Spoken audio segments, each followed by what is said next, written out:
Mientras buscamos en nuestras Biblias una vez más el capítulo 5 de la carta a los Hebreos, os recuerdo un mandamiento que tenemos del Señor en la segunda carta de Pedro. Vamos buscando Hebreos capítulo 5, pero digo que el Señor, por manos de Pedro, nos ha dejado en la Escritura, en la segunda carta de Pedro, un mandamiento que dice: creced en la gracia y en el conocimiento de nuestro Señor y Salvador Jesucristo. Es un mandamiento para todos los cristianos. Y el Señor también dice que escudriñemos las Escrituras porque ahí se da testimonio de Él. Y el Señor también dice que esta es la vida eterna, que conozcan a Dios y a Jesucristo a quien Él ha enviado. Así que tenemos un mandamiento de crecer en la gracia y en el conocimiento del Señor Jesucristo. No hay verdadera fe si no hay conocimiento. Es necesario un conocimiento intelectual de la fe, aunque no es suficiente, como hemos dicho otras veces, un conocimiento intelectual. Pero no hay verdadera fe si no hay conocimiento. No podemos decir, si alguien nos pregunta, ¿tú qué crees? Y decir, pues lo mismo que la iglesia a la cual asisto. ¿Y la iglesia qué cree? Pues lo mismo que yo. Eso es la fe del carbonero, como se dice entre comillas. Necesitamos crecer en la gracia y en el conocimiento. Y en la carta a los Hebreos tenemos precisamente muchísimos pasajes, una carta centrada en el Señor Jesucristo, aunque también hay otras cosas colaterales, y centrada fundamentalmente en la obra sacerdotal del Señor Jesucristo. Y aquí podemos crecer bastante en ese conocimiento. Pues bien, en el capítulo 5, si lo tenéis abierto, el día anterior vimos que a partir del versículo 5 el escritor comienza a centrarse en el Señor Jesucristo. Antes, en los versículos anteriores, del 1 al 4, nos ha hablado de las funciones y de las características de los sumos sacerdotes de la antigüedad, con el fin de comparar a Cristo con aquellos antiguos sacerdotes, viendo cómo en el Señor se cumplen ciertas cosas que se cumplían en ellos, en aquellos de la antigüedad, pero viendo también cómo en el Señor no se cumplen otras porque no estaba lleno de pecado, de debilidad como ellos. Así que hemos estado viendo eso. Y en esos primeros versículos, pues el escritor ha enumerado, lo digo brevemente, que los sumos sacerdotes eran constituidos por Dios, que su ministerio era a favor de los hombres, que era un ministerio, un oficio glorioso. Verdaderamente es un oficio glorioso aquel que es designación directa de Dios para hacer algo. Era un oficio glorioso. Era glorioso también por lo que suponía, por la función que tenía que hacer el sumo sacerdote. Tenía que ofrecer las ofrendas y los sacrificios que Dios mismo había estipulado. Era glorioso porque esas ofrendas eran para expiar los pecados del pueblo, era lo que Dios había establecido. Tenía que ofrecer esos sacrificios por sus propios pecados y por los pecados del pueblo, y ese sumo sacerdote no tomaba esa honra por sí mismo ni para sí mismo, sino que era designado por Dios. Bueno, pues cuando llegamos al versículo 5, el escritor lo que nos dice es que Cristo tampoco se glorificó a sí mismo, tomó para sí esa honra, sino que fue Dios quien lo designó. Y en el versículo 5 y versículo 6, el escritor nos dice, vuelve a recalcar esta designación de Dios. Después, en los versículos 7 hasta el 10, de forma muy resumida, condensa lo que supuso para el Señor Jesucristo ser designado como sumo sacerdote. Pero ahora nos estamos centrando en esa designación. Dios lo designó, no nos quepa la menor duda. Y después, ¿pero qué supuso esto para Cristo? Y ya veremos que en unos pocos versículos, de forma muy condensada, se habla desde la encarnación de Cristo hasta su exaltación después de la resurrección. Porque para ser sumo sacerdote tuvo que, aunque se encuentra de forma muy condensada. Eso es lo que tenemos en los versículos del 5 al 10. Pero hoy pues nos quedaremos con el versículo 6, en donde el escritor vuelve a insistir en este asunto, que fue Dios quien constituyó a Cristo como sumo sacerdote, y que eso lo teníamos o lo tenían aquellos primeros lectores de la carta en su Antiguo Testamento, que no fue algo nuevo que se estaba inventando el que escribió la carta, y tenía que dejar esto claro para que el sacerdocio de Cristo no fuera tropiezo para nadie, porque todo el mundo sabía que Cristo no procedía de la tribu de Leví. Pero el escritor dice, pero es que en vuestra escritura, en el Antiguo Testamento, se dice cuál es la procedencia de Cristo, y Dios lo designó desde la antigüedad. Así que en eso nos vamos a detener, en el orden sacerdotal de Cristo que tenemos en el versículo 6. Pero antes vamos a leer desde el versículo 1 y vamos a pedir, como siempre debemos hacer, la bendición de Dios. Dice la palabra de Dios, Hebreos capítulo 5, versículo 1. Porque todo sumo sacerdote tomado de entre los hombres, tenía que ser hombre, es constituido a favor de los hombres en lo que a Dios se refiere para que presente ofrendas y sacrificios por los pecados. No es idea del hombre, No fue nunca idea del hombre arreglar su relación con Dios, nunca fue eso, sino que Dios constituyó a alguien de entre los hombres para que arreglara esa relación, para que presentara ofrendas y sacrificios por los pecados, para que se muestre paciente con los ignorantes y extraviados, puesto que Él también está rodeado de debilidad. Esto tiene que ver con los antiguos sacerdotes. Y por causa de ella debe ofrecer por los pecados, tanto por sí mismo como también por el pueblo. Y ahora insiste, y nadie toma para sí esta honra sino el que es llamado por Dios, como lo fue Aarón. Después el sumo sacerdocio se corrompió y el sumo sacerdocio se compraba, se vendía o se hacía con él lo que se quería. Pero en principio la estipulación, lo que Dios dijo es que nadie toma para sí esa honra sino el que Dios designó. El día anterior veíamos cómo designó a Aarón, cómo designó a Eleazar su hijo, cómo designó a Fines su nieto y así sucesivamente. Así tampoco Cristo se glorificó a sí mismo haciéndose sumo sacerdote, sino el que le dijo, tú eres mi hijo, yo te he engendrado hoy, como también dice en otro lugar, tú eres sacerdote para siempre, según el orden de Melquisedec. Vamos a orar y ahora comenzamos con el comentario.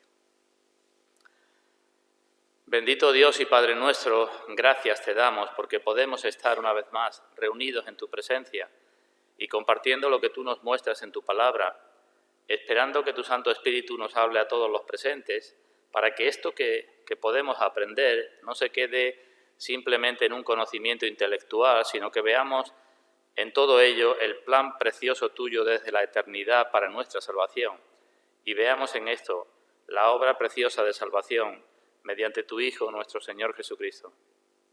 Pedimos, Padre, que me des facilidad de palabra y que a todos nos des facilidad de entendimiento, de comprensión y de interiorización, y que a todos nos lleves a crecer verdaderamente en ese conocimiento que necesitamos, no solamente intelectual, sino también vivencial y espiritual, de tu Hijo, al cual llamamos no solamente nuestro Salvador, sino también nuestro Señor Jesucristo. Te lo agradecemos y te lo pedimos para la gloria de tu nombre. Amén. Así que fijémonos, versículo 6. ¿Cómo comienza? Dice, como también dice en otro lugar. Así que, comparando el versículo 4 y 5 con el 6, no tenemos duda de que fue Dios el que dijo que Cristo sería sumo sacerdote, ¿no? Aarón no se glorificó a sí mismo, como Cristo tampoco se glorificó a sí mismo, sino el que le dijo, por una parte, tú eres mi hijo, yo te he engendrado hoy, y en otro lugar, tú eres sacerdote para siempre, según el orden de Melquisedec. Pero aquí podemos ver, si queréis, antes de entrar en el versículo 6, una vez más, la condescendencia de Dios. Cómo Dios nos repite, como nos ha dicho nuestro hermano, una y otra vez las cosas en la Escritura. No sería necesario, ¿verdad? Ni podríamos nosotros exigirle a Dios que nos repitiera. Dios habló una vez y ya tiene que ser suficiente para nosotros, ¿verdad? Dios lo ha dicho y punto, se acabó. Pero Dios una y otra vez nos repite las cosas una y otra vez. ¿Por qué? Porque sabe cómo es nuestra condición, dice el Salmo, porque se acuerda de que somos polvo, porque sabe, como dice Santiago, que somos tardos para oír, ¿verdad? Dios conoce nuestra condición y repite. Si vamos al Evangelio de Juan, o si vais cuando vosotros lo leáis, prestad atención las veces que se dice, y Jesús les habló otra vez, y Jesús les dijo otra vez. Y cuando nosotros decimos, te lo voy a decir otra vez, es porque antes te lo he dicho ya, ¿verdad? Pues se repite muchísimas veces y hemos de entender que el Señor, aunque no está recogido, como dice Juan, todo lo que habló, porque no cabría en el mundo los libros que se escribían, pero el evangelista deja constancia que el Señor les habló otra vez y volvía a hablarle otra vez y repetía y repetía. Y eso es lo que tenemos aquí. Ya tenemos el Antiguo Testamento donde Dios dijo esto. Y no sería necesario que el escritor de Hebreos nos dijera que Dios ya dijo esto, pero Dios lo dice. Así que la condescendencia de Dios. Bueno, pues, ¿qué está citando aquí el escritor de Hebreos? Versículo 6. Como también dice en otro lugar. ¿En dónde dice esto? Y encontramos que la cita se encuentra en el Salmo 110. Así que vamos a dejar cortada nuestra carta a los Hebreos y vamos a leer el Salmo 110, que como es cortito, lo vamos a leer completo. Salmo 110. Esa es la referencia que cita aquí el escritor de Hebreos. Vamos a leer ese salmo. Salmo 110. Es un salmo escrito por el rey David y evidentemente su contenido pues muestra de forma inequívoca la inspiración de la palabra de Dios, porque es imposible que el rey David escribiera esto si no hubiera sido inspirado por el Espíritu Santo. Leamos Salmo 110. Dios dijo a mi Señor: siéntate a mi diestra hasta que ponga a tus enemigos por estrado de tus pies. Dios enviará desde Sión la vara de tu poder.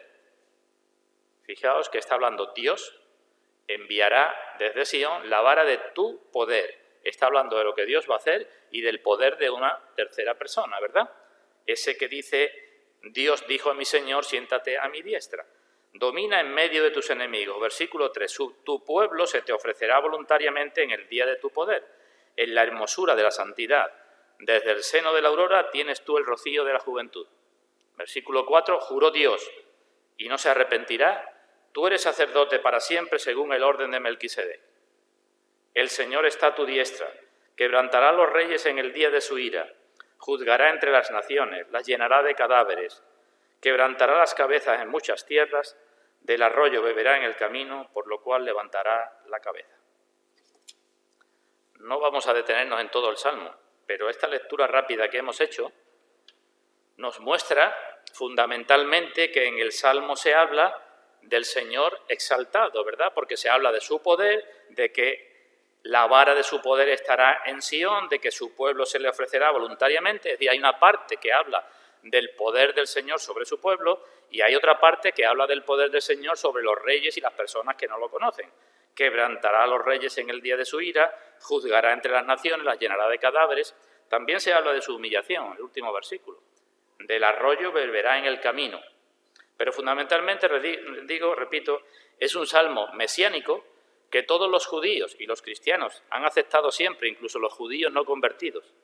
No solamente aquellos a los que se escribió la carta a los hebreos, sino los judíos no convertidos han aceptado siempre que este es un salmo mesiánico que habla del poder de Cristo como rey, pero también que de forma, digamos, muy llamativa, en el versículo central del salmo, el salmo tiene 7 versículos, pues el versículo central, el versículo 4, pues el escritor parece que se va a otro lado y habla del sacerdocio de Cristo. Juró Dios y no se arrepentirá. Tú eres sacerdote para siempre según el orden de Melquisedec. Dejemos cortado ahí el salmo. ¿Vemos entonces?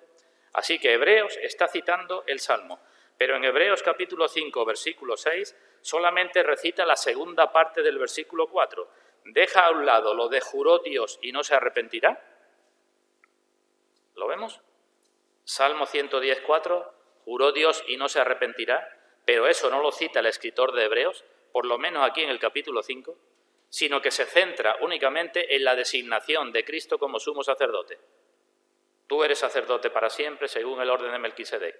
Un poco más adelante en la carta a los Hebreos, en el capítulo 7, se centrará en el juramento de Dios. Pero aquí solamente está hablando de la designación de Dios, que es el objetivo que tiene en el capítulo 5.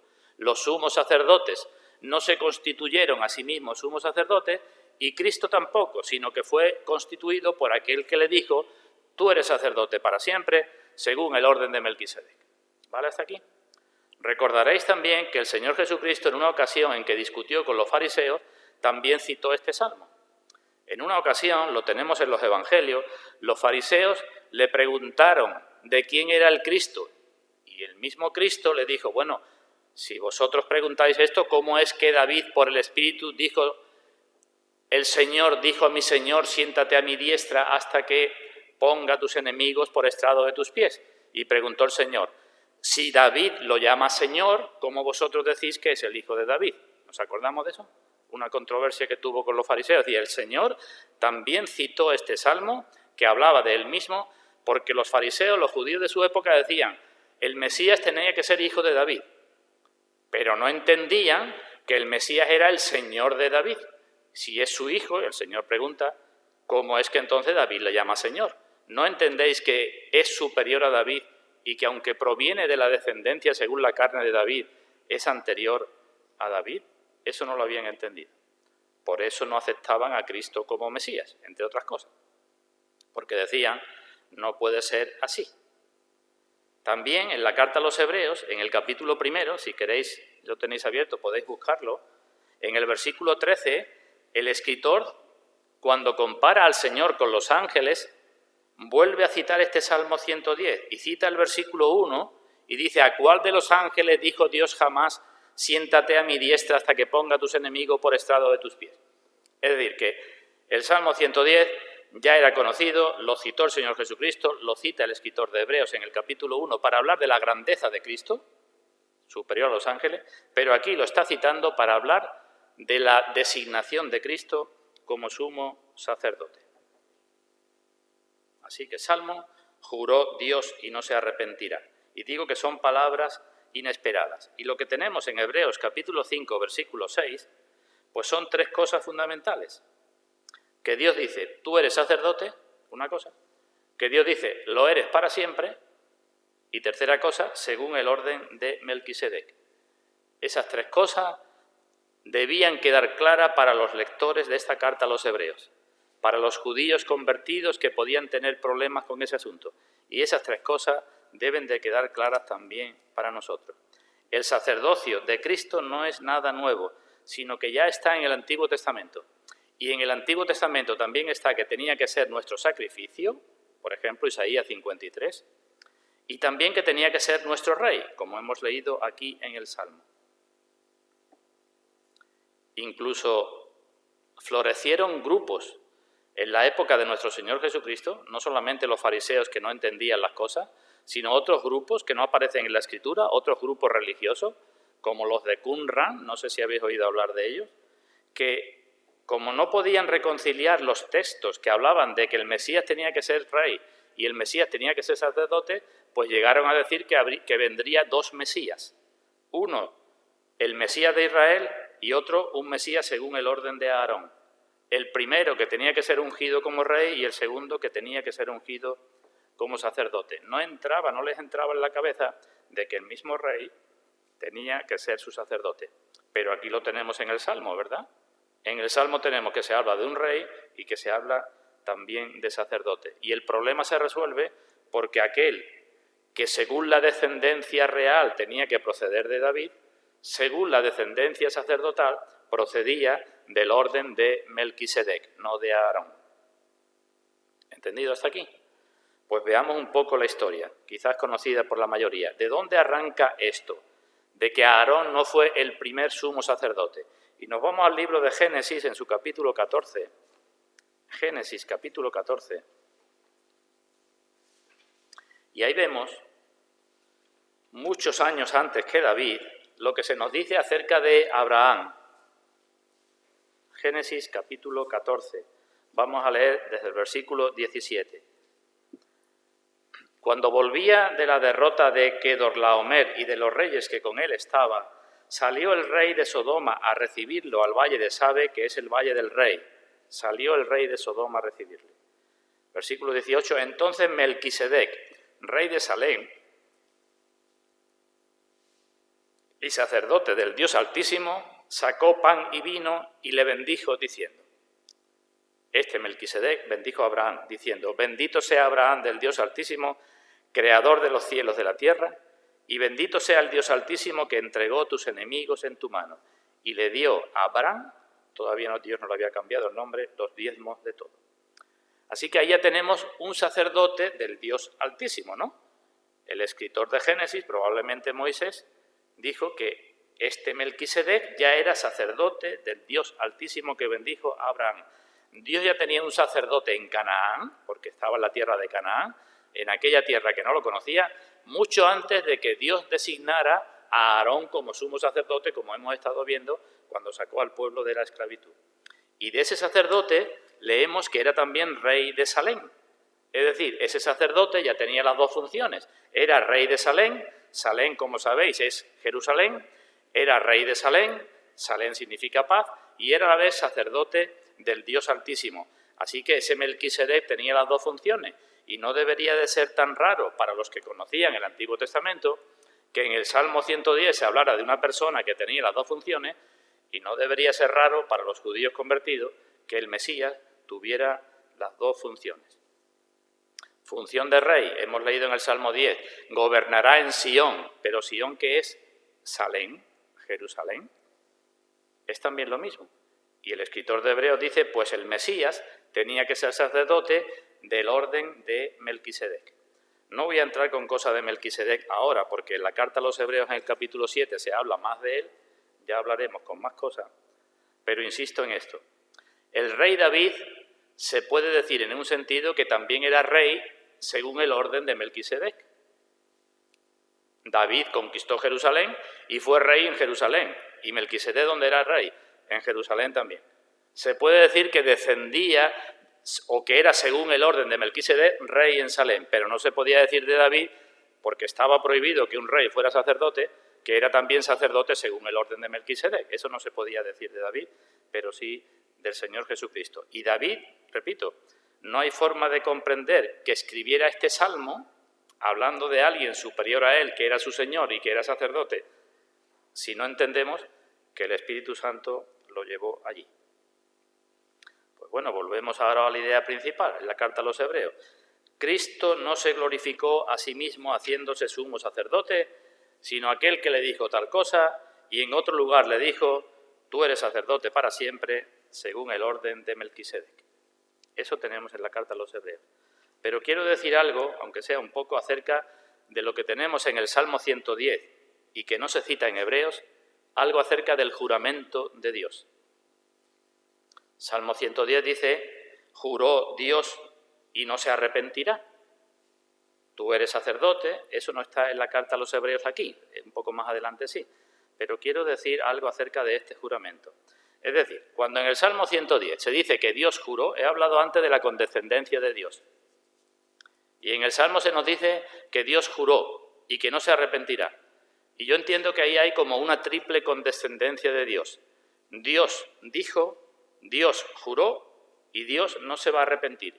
Es como si lo que iba a decir Dios fuera tan importante como si Dios, nosotros cuando juramos, no debemos jurar alegremente, pero sí podemos jurar, siempre juramos por Dios, no hay tribunal más alto.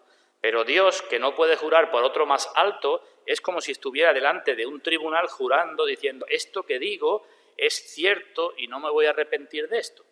Los juramentos de Dios. Cuando Dios jura, hemos de entender que hay una gran solemnidad, es lo que dice. Y Dios juró el sacerdocio de Cristo. ¿Os suena que en la Escritura haya otros juramentos de Dios? Y decimos, sí. Si os fijáis, hay bastantes juramentos de Dios. Pero esos juramentos de Dios, de una forma u otra, todos están citando directamente al Señor Jesucristo, o de una forma u otra, todos están relacionados con la obra y la persona del Señor Jesucristo.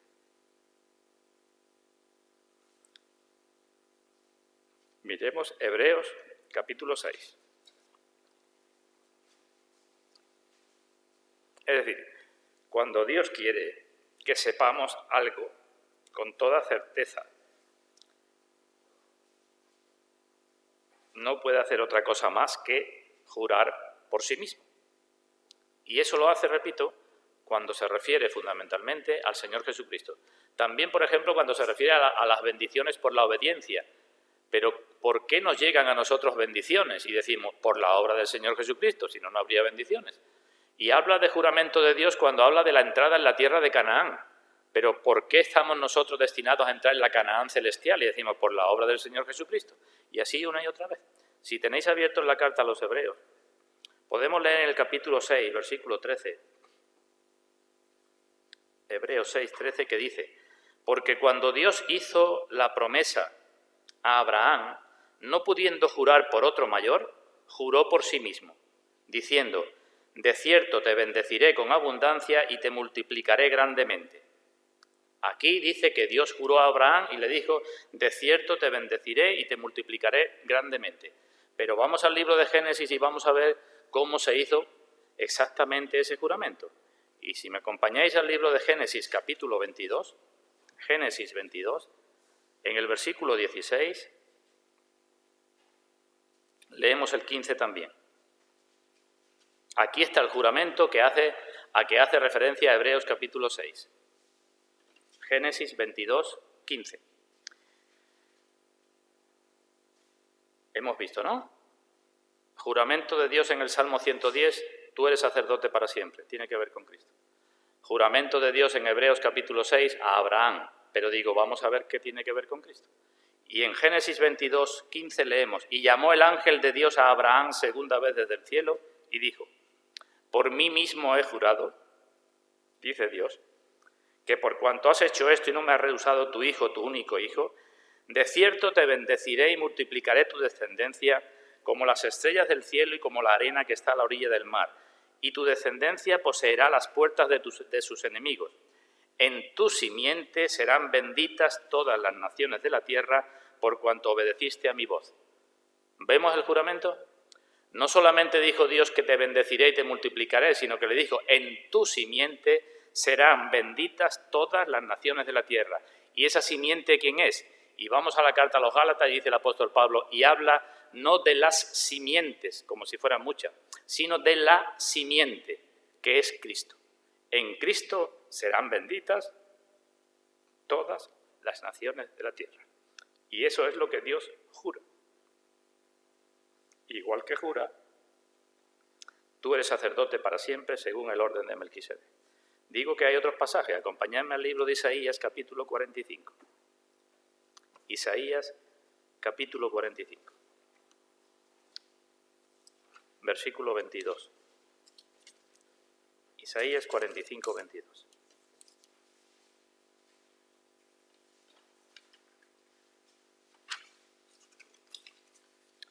¿Qué leemos ahí? Dice el Señor, mirad a mí y sed salvos todos los términos de la tierra, porque yo soy Dios y no hay más. Dice el Señor, ¿verdad?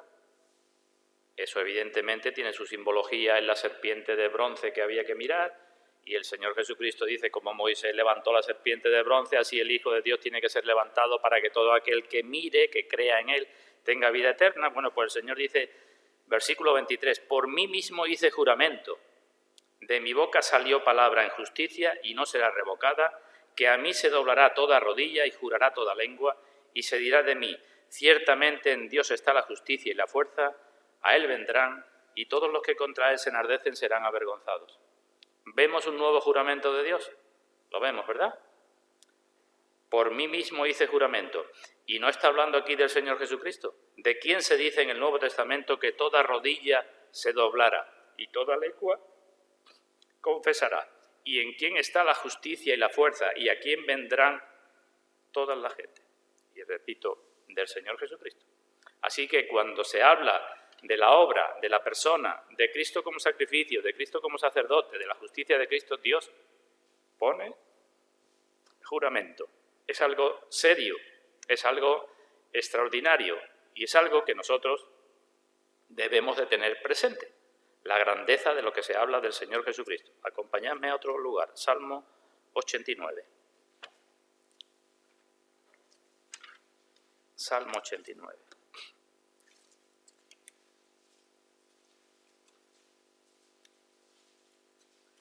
Podemos leer en los versículos 3 y 4.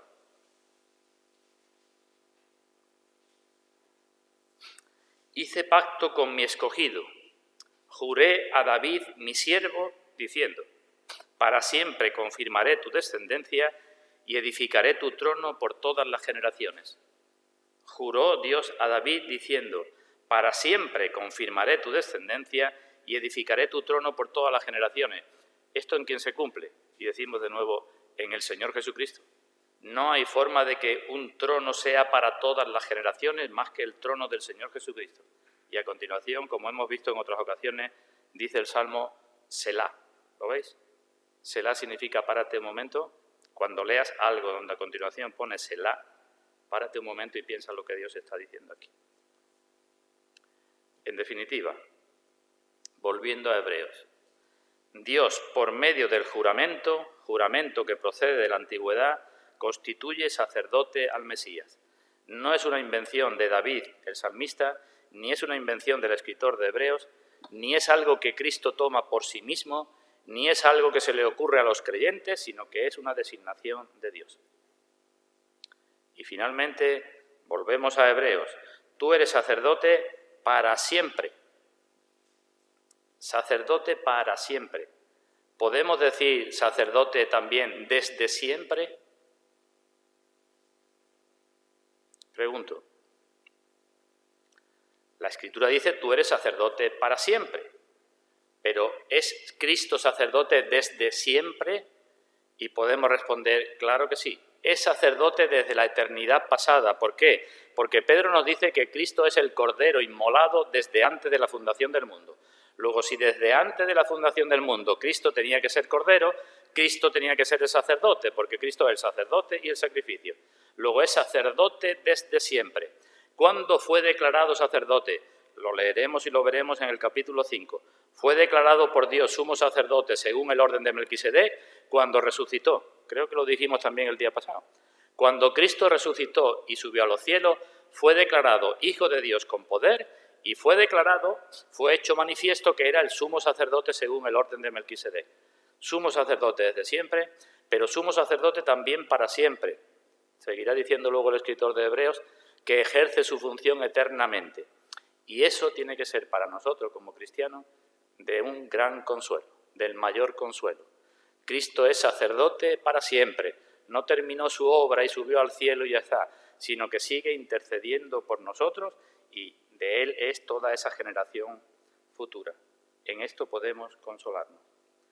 Termino leyendo unas palabras que tengo aquí escritas. Por tanto, en todo esto podemos ver la gracia y la misericordia de Dios. No fuimos nosotros los que buscamos cubrir nuestra necesidad, ni fuimos nosotros los que designamos a nuestro sacerdote para que entrara en la presencia de Dios. Es Dios el que hizo todas las cosas y el que sigue haciendo todas las cosas.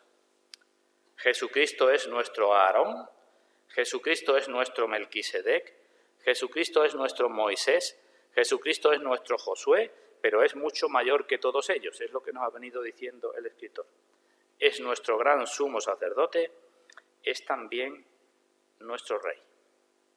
No debemos olvidar ninguna de ambas cosas, porque dice Pablo que Cristo para esto murió y resucitó y volvió a vivir, para ser Señor así de los muertos como de los que viven. Un gran consuelo, Cristo nuestro sumo sacerdote. Una gran obligación por nuestra parte, Cristo nuestro Señor. Es nuestro Salvador y es nuestro Señor. Y si el Señor lo permite, a partir del versículo 7 el próximo día empezaremos a ver lo que supuso para Cristo ser precisamente sumo sacerdote, lo que supuso ejercer ese sumo sacerdocio. Eso lo veremos en la voluntad del Señor el próximo día. Ahora terminamos y podemos ahora bendecir a Dios y darle gracias y pedir que bendiga su palabra en todos nosotros. Que así sea.